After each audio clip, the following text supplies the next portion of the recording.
Hey, this is Rick Dorr. In my car, the Shangri-La. I'd like to talk about the interior, explain to you what my thoughts were on the styling of it. By the way, Ron Mangus did all the upholstery on this. Ron is one of the best in the country upholsterers. He's based out of Southern California. Anyhow, let's start with the door panels. What I wanted to use in this car was black on black, but I just didn't want to use two different kinds of black leather with some chrome dividing it. What I wanted to use was a mohair and a black leather with chrome dividing it so the contrast was soft.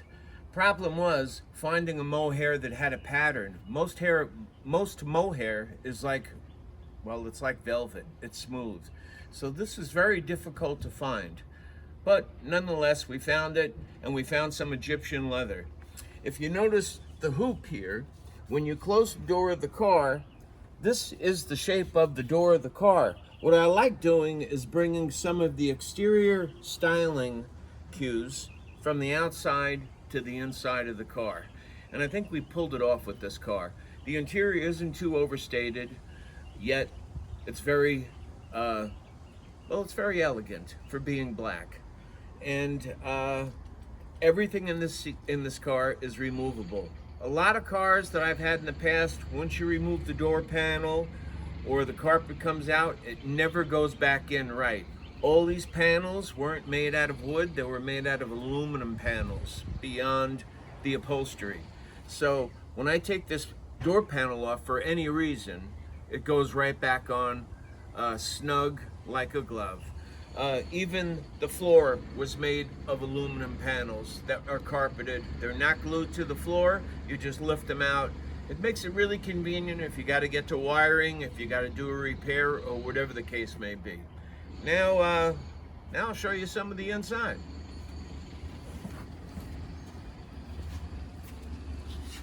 If you look at the steering wheel, a lot of steering wheels, especially in roadsters, vintage cars, the steering wheels that are original are 19 inches. Dennis Crooks at Steering Wheel Restoration in Escondido did me a real solid on this car. He shrunk it, this 1940 Lincoln steering wheel, from a 19 to a 17. This way, my fingers, or my knuckles, weren't practically touching the dash or the windshield. If I had to respond real quick, my arm wouldn't hit the door. My hands could go right to the steering wheel. So it really worked out well. It's in proportion. It's transparent. It's like a cinnamon. The gauges were made by Classic Gauges. They engraved it with Shangri-La. It's an all-in-one cluster, very Bugatti-ish.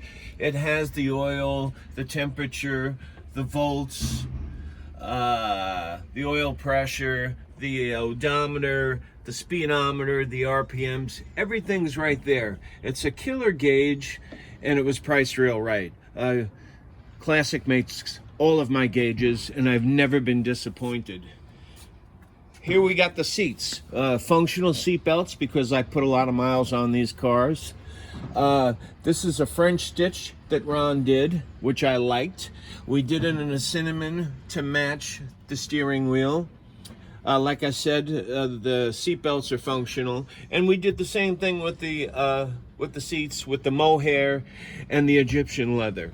It's a two-seater, and it feels great. It's comfortable. The headliner is very broad, and it is all Egyptian leather. So I had Ron take some of the mohair, the patterned mohair, and put it in the center to break it up. He molded it into the center, and again, he did a great job on that. So that's it for the interior. I hope you liked it, and I will catch you later.